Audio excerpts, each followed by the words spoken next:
آج ہماری قوم کے پاس علم نہیں ہے, آج ہماری بچیوں کے پاس علم نہیں ہے. اس بنیاد پر قوم کی بچیاں کبھی سیریل کی طرف جا رہی ہے, کبھی گناہوں کی طرف جا رہی ہے, کبھی ناجائز تعلقات کی طرف جا رہی ہے, کبھی بے پردگی کی طرف جا رہی ہے. قوم کی بچیاں بے پردگی کیوں کر رہی ہے؟ ان کے پاس علم نہیں ہے, انہیں پتا نہیں ہے اگر وہ باریک اور پتلے لباس پہن کر کے نکلے گی تو ان کو عذاب کیسا ہوگا. ان کو پتا نہیں ہے سر پہ جڑا باندھے گی بختی اونٹ کے کوہان کی طرح تو ان کا انجام کیا ہوگا. اگر ان کے پاس علم حدیث ہوگا, الجامعۃ الزہرا میں آئے گی, سنی مدارس میں آ کر کے ہماری قوم کی بچیاں علم دین حاصل کرے گی تو ان کو پتا چلے گا کہ اللہ کے حبیب غیب داں نبی صلی اللہ علیہ وسلم نے فرمایا کہ میں نے دو عورتوں کو, دو قسم کی عورتوں کو جہنم کے اندر دیکھا ہے, لیکن ان عورتوں کو میں دنیا میں نہیں دیکھوں گا, میرے بعد لوگ ان کو دنیا میں دیکھیں گے. حدیث پاک کا مفہوم ہے. صحابہ نے پوچھا یا رسول اللہ, جو دو قسم کی عورتوں کو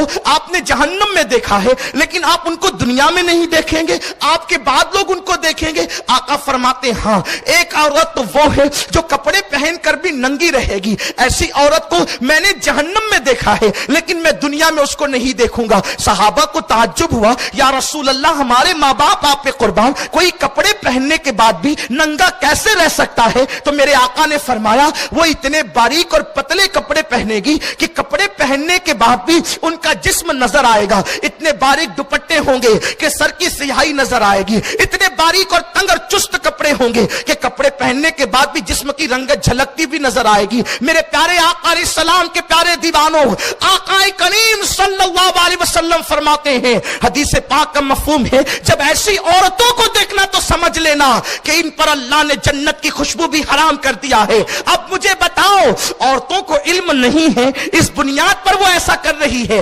جس دن ہم زیور علم سے ان عورتوں کو لیس کر دیں گے, جس دن ہم زیور علم ان خواتین اسلام کو عطا کر دیں گے, کیا کوئی بے وقوف ہے, کیا کوئی پاگل ہے کہ جو اپنے آپ کو جہنم کے راستے پہ لے جائے؟ یقیناً وہ اپنے آپ کو بچانے کی کوشش کرے گی لیکن علم کے آنے کے بعد کوشش کرے گی. اسی طرح میرے آقا فرماتے ہیں, ایک عورت کو میں نے جہنم میں اور دیکھا لیکن میں اس کو دنیا میں نہیں دیکھوں گا, میرے بعد لوگ دیکھیں گے. عرض کی یا رسول اللہ وہ کون ہوگی؟ آقا فرماتے ہیں اس کے سر پر بختی اونٹ کی کوہان کی طرح جو ہے ایک چوٹی ہوگی, جڑا ہوگا, اور وہ ایسے مٹک مٹک کر چلے گی جیسے اونٹ کی کوہان. آپ دیکھ لیں آج فلموں کے اندر سب سے بڑا فیشن ہیروائن کا اور عورتوں کا سیریل اداکارہ کا یہ طریقہ ہو گیا ہے. سب سے خوبصورت اور پسندیدہ دو چیزیں ہیں ان کی, یا تو بال کٹا کر مردوں کی طرح ہو جائے, یا اگر بڑے بال ہوں تو سر پر ایسے جڑا باندھتے ہیں جیسے کہ اونٹ کی کوہان. میرے پیارے آقا صلی اللہ علیہ وسلم کے پیارے دیوانوں,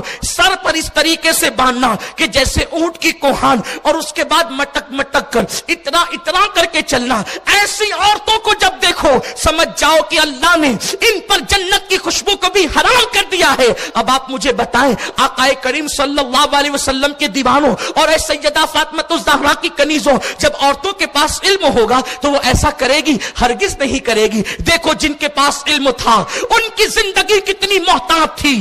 آج قوم کی بچیاں اپنے کانوں میں ایئر فون لگا کر کے گانے سن رہی ہے, رستہ چلتی ہے تو لمبی لمبی گفتگو کرتی ہے. میں صرف یہ پوچھنا چاہتا ہوں, مجھے اس سے کوئی غرض نہیں کون کس سے بات کرتا ہے اور کیا بات کرتا ہے, اور مجھے اس کا حق بھی نہیں ہے, لیکن میں یہ ضرور پوچھنا چاہوں گا اس لیے کہ قوم کی بیٹی, اس مسلمان کی بیٹی صرف اپنے باپ کی نہیں بلکہ پوری قوم کی بیٹی ہوتی ہے. میں قوم کی بیٹیوں سے پوچھنا چاہتا ہوں, گھر سے نکل کر کے کالج جانے تک کے اتنی لمبی گفتگو وہ کس سے کرتی ہے؟ اس لیے کہ وہ تو گھر سے نکل چکی ہے, بھائی سے مل کر نکل چکی ہے, ماں سے مل کر نکل چکی ہے, پوری رات اس نے ماں باپ کے ساتھ, بھائی بہنوں کے ساتھ گزارا ہے. اب آدھی اور پون گھنٹے کی گفتگو گھر سے کالج کے دروازے تک کس سے کی جا رہی ہے, گھر سے لے کر کے مدرسے کی دہلیز تک کس سے کی جا رہی ہے؟ میرے پیارے آقا علیہ السلام کے پیارے دیوانوں, یہ چیز تمہیں دعوت فکر دے رہی ہے کہ قوم کی بیٹیوں کے پاس علم نہیں,